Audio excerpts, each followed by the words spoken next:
Good afternoon, and thanks for joining us Across the Fence. I'm Fran Stoddard.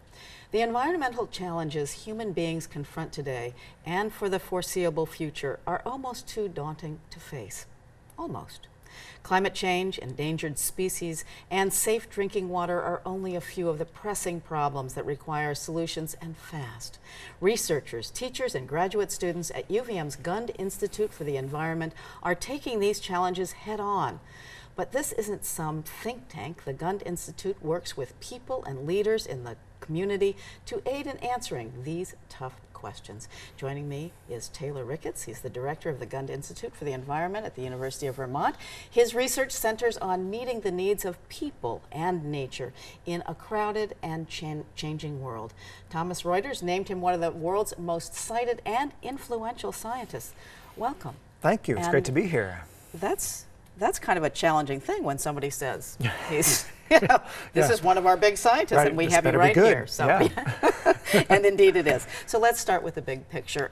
Tell us about the Gund Institute. What is it all about? Yeah, so the Gund Institute is a campus-wide research center at UVM, and we mobilize researchers from across the university to work together in new ways and to work with leaders outside the university in new ways so that we can understand these big environmental challenges in a more holistic way, and we can more smartly go about solving them together.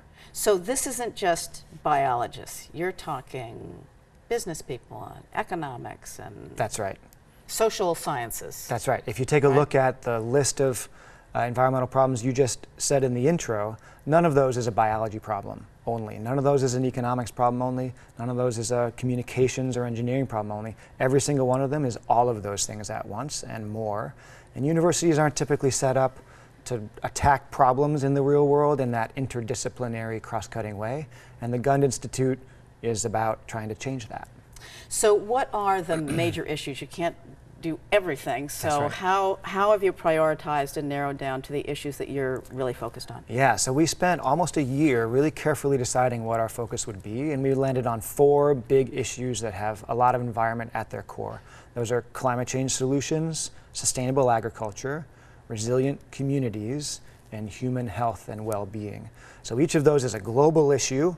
It's on the list of Sustainable Development Goals by the UN, but each of those is one of those lists that UVM is really set up to make a good contribution to, and those issues touch down really strongly in Vermont too. In Vermont, so we might be able to help. So these are really intractable challenges. So just one example or two of projects that you're actually working on to deal with some of these things. Yeah, so on the sustainable agriculture one, we're working with the Nature Conservancy and a bunch of other groups to figure out to what degree restoring wetlands on landscapes, including on farms, can help improve the water quality of the Lake Champlain Basin. So what is the value of wetlands in restoring water quality as opposed to other interventions? We have a global project trying to understand the relationship between forests and conserving forests and children's health, with about 1 million children in about 50 countries in a database we have, and we're showing all kinds of health benefits of having just forests nearby for children's health. So that's 2 of many, many, many that fit within those 4 big themes of ours. That's right. I love that. Around children near forests are healthier children. And so what is the role of Gund and universities in particular when it comes to solving these major problems? We might have sort of covered it, but... A little bit. I think the amount of expertise and know-how and energy and brain power at a university is just massive and impressive.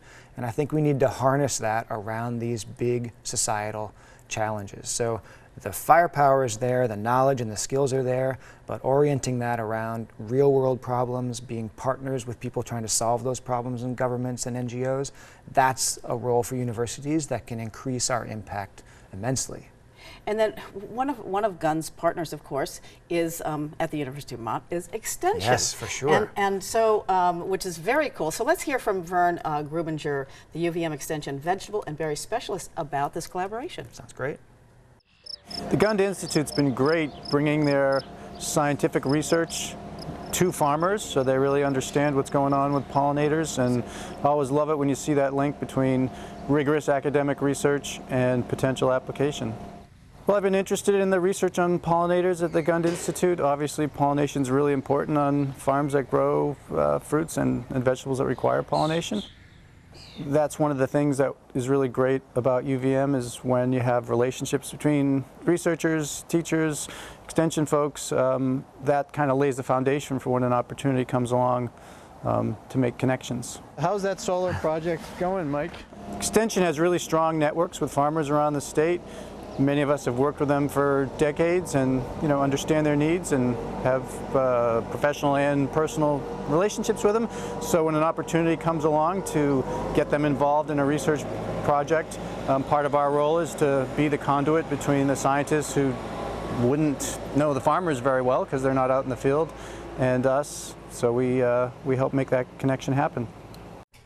If you're just tuning in, I'm talking with Taylor Ricketts, the director of the Gund Institute for the Environment at UVM.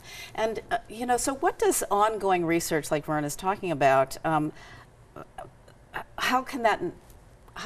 is that used that can't be replicated in the lab? Yeah, so the first thing to say is Extension is a really inspiring example of the kinds of things we're talking about really engaging research with the people who might use that knowledge for good.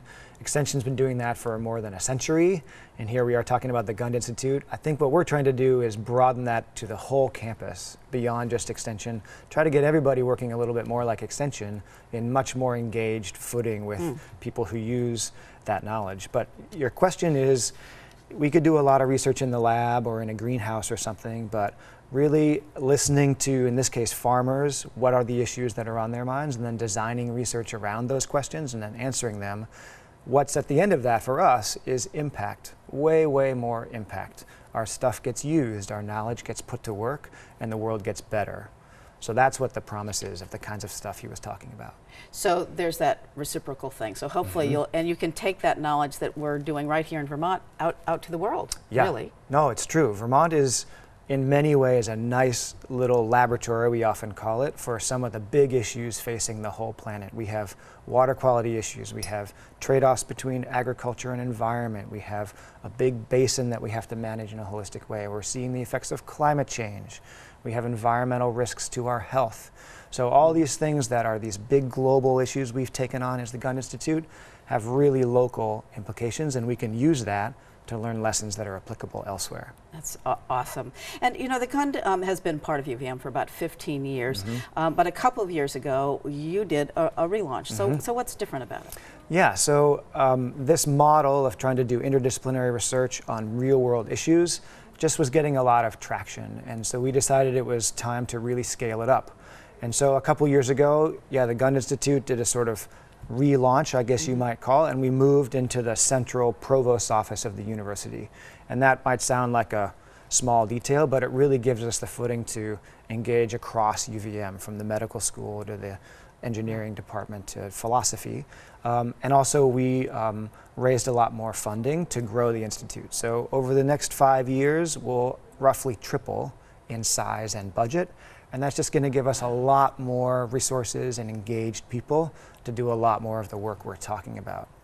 And sometimes they talk about universities having their own silos.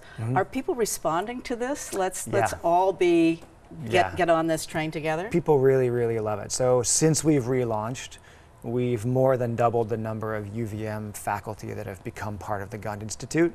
They're all appointed where they're appointed in their home departments, but they become fellows of this institute. So once we had sort of the central standing and the resources to be effective, in 2 years we've had twice the number of fellows join up, and we've had 3 or 4 times the number of people outside of UVM get involved. So the Gund Institute is not just among UVM researchers. There are 60 people working at 40 institutions far from UVM that are also affiliated with the institute. Wow. So when you were coming up, did you wish there had been a gun institute? Yeah, I do. I do. I mean, the training the grad students get within the Gun Institute when they're affiliated with it is the training that we're going to need future leaders to have, to think about problems in cross-cutting ways, to not just be a biologist or economist, but to think about how to solve problems no matter what the knowledge and skills and tools are that we need to solve those. And that's the training that people at the Gun Institute get. I didn't have such a place, so I had to learn that kind of stuff in a much slower, more painful way through my career. So it would have been much easier and faster had I had a Gun Institute when I was in school. Well, what a wonderful holistic way of thinking and looking at our problems. Yeah. So what's next for the Gun Institute? Oh, so much.